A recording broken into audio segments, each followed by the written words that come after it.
When you're living in a toxic relationship, whether you're with someone that has cheated on you, has lied, has gaslit, has manipulated you, there begins to grow this aspect and this concept of not being good enough, of not knowing what is next, of not being allowed to do different things, of not being able to touch the finances, of being able to go to the store, of being able to hang out with friends, of being able to interact with the kids or do things that you need to. And oftentimes this dynamic and this back and forth, this cognitive dissonance that develops between someone saying they love you, but they're financially abusing you, someone saying they care for you, but they're screaming at you, and like back and forth produces this giant confusion, produces this giant fog that you're like, I don't understand what's going on.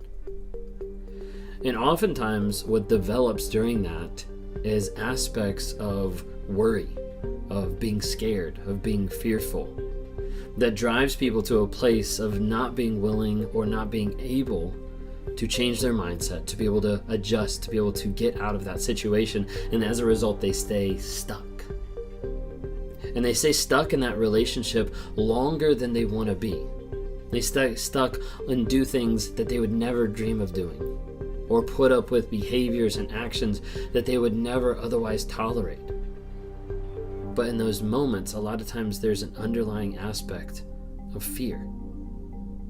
Fear of the future, fear of the lashback, fear of the yelling, fear of so many different things that keeps that person stuck in that relationship.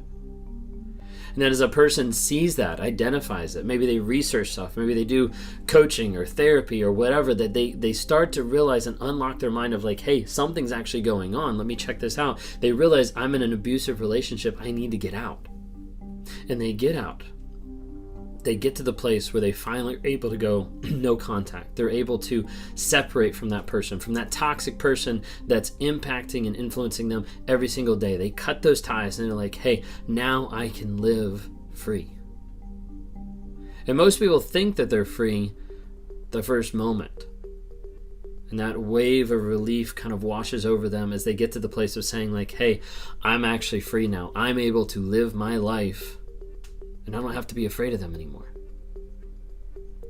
But then the next day comes, and the next day, and there starts to be this doubt, and there starts to be this worry, and there starts to be these thoughts that go through your head of, did I do something wrong? What happened? Maybe I could have done something better. Maybe I'm the toxic person. Maybe, and all these thoughts start coming in, and then people get to the place where they get locked up, and they stop their progression forward. They stop moving towards being healed, happy, and healthy, and they start holding on to the past, or they start holding on to a thought or an idea. When I work with people one-on-one, I help them change that thought, change that idea that pulls them back to the narcissistic person, that controls their mindset and their perception, that makes them think maybe it wasn't as bad as what it actually was. Maybe it was my fault and I need to go back and work harder to make it better. And as I'm working with people, there's an overwhelming thought of, as they get out of the relationship, as they break free from the trauma bond, as they start to detox from the narcissist, there's an aspect that self-confidence has been greatly lowered. Self-esteem has been almost destroyed. And they get to a place where they're starting to experience on a day-to-day basis the aspect of fear. Fear is a really interesting topic. And I want to touch base with you today on this, and we're touching base on a book that I started for the month of May. I've got to hurry and read it because I'm only about a fourth of the way through.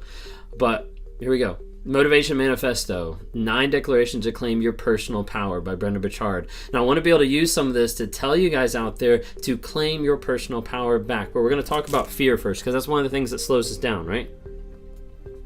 It's a different aspect and different thought on fear that I want to share. Okay? Fear is the human motive of aversion. Fear doesn't help us commit to higher aims, doesn't help us imagine greatness.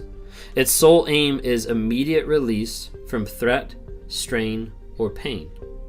It often becomes a by all means necessary approach to controlling any given situation so that the body, but most often the ego, can feel safe and unchallenged. Fear was given to us as a motive to avoid physical harm and death.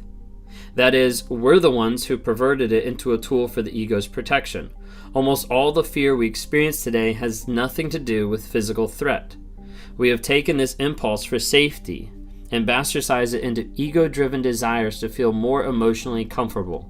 We've hacked its short-term nature into long-term tool to avoid difficult circumstances in order to satiate our base desires for approval. Fear has become a crutch for emotional weakness. And as with all crutches, we shall fall slave to it, to its use, unless we once more condition our strength. So as you're getting out of a relationship, what I'm talking about here is the idea of conditioning your strength and of learning and of acknowledging what that fear has played in your life, what role that fear has in you as you look back and as you start to doubt yourself, as you start to doubt who you are or the worth you have or anything like that. Most people do not like to discuss fear because it inevitably exposes the ugly truth that we are more often fleeing from ourselves than from actual danger. The modern worries that we succumb to are simply byproducts of our own misuse of this primitive motive. Almost all fear we experience today and its result, cowardly thinking and behavior, is just imagined social drama created by unchecked mental impulses and conditionings. We're afraid of being rejected, isolated, or abandoned, not typically of being eaten alive. And those kinds of social fears can be overcome by willful practice. Examples. When someone says, "I'm fearful of public speaking," they do not mean that they're worried someone in the audience is going to attack them physically. Rather, they mean they are afraid of failure. Their issue is a challenge not of the real safety, but of emotional comfort. If they were speaking more accurately, they would say, "I'm afraid of how I will feel emotionally and whether I will live up to my expectations of myself and the expectations of those who put me on stage. I'm afraid of how I will look. I'm afraid that I might not do well. I'm afraid that I will lose my place or draw a blank. I'm afraid I will not be respected." Notice the order of these comments. It is not fear is running me. It is I am afraid. The I is leading the way, and oftentimes the ego is in charge. Naturally, we all struggle with self-expression, and we all want to do our best. We would love the power to be ourselves on the world stage at all times. Our great challenge is that in unconditioned mind, fear is louder and more intense and immediate than our desire for self-mastery or contribution to others. Fear steals thunder from the more noble drive to ascend to our highest self and make our greatest difference. We are more alert to the sound of dogs barking than angels singing. So when you think of it, fear has a big aspect of controlling what you're experiencing, controlling what you see. It limits, like I said, it limits that motive, it limits that drive, it limits your thought process. And so often we get to a spot where we deal in the rut of fear and we're afraid of what's actually going on. We're worrying about what's happening. Maybe of how someone's going to perceive us, how someone's going to interact with us, what's going to transpire between two things. And as you get out of relationships where you've been beaten down so much, you have a big aspect of worry and of fear going out into the world.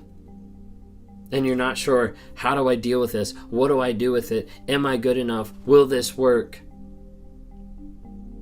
And I want you to take a moment and to start looking inwards and start working on yourself and on your growth.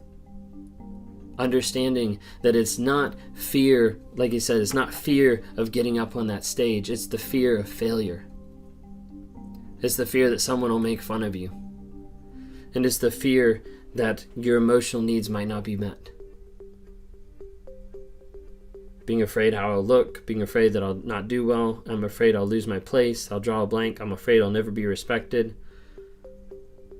How is fear driving you today? And is there an opportunity for you to take back that power and understand, hey, this fear doesn't have to drive me.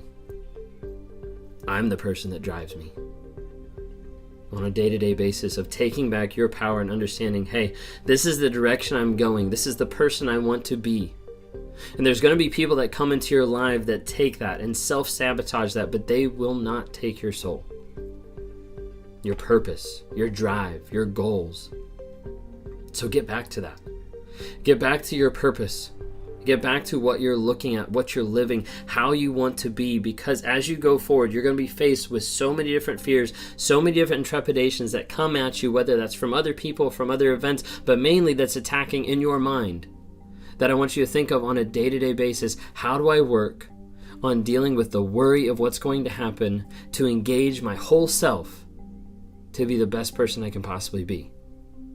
That fear is something that will sideline you every time if you're not careful. I work with people to help them change the story that's in their mind, help them change the fear that they're going through, help them rewire their thought process, detox from a toxic person. I work with people every single day to find them healing, growth, and change. And I hope I can do that with you sometime. If you're around sometime, Wednesday nights we're on here doing question and answers, either on my channel or on Lee Mental Healness channel. I'm on here on Thursday nights as well, 9 to 11 p.m. Eastern time to be able to answer questions. You can click the link in my bio, be able to talk to me one-on-one, answer some questions, anything like that. Would love to be able to work with you, because that's where we're here, to try to help you grow to the next level.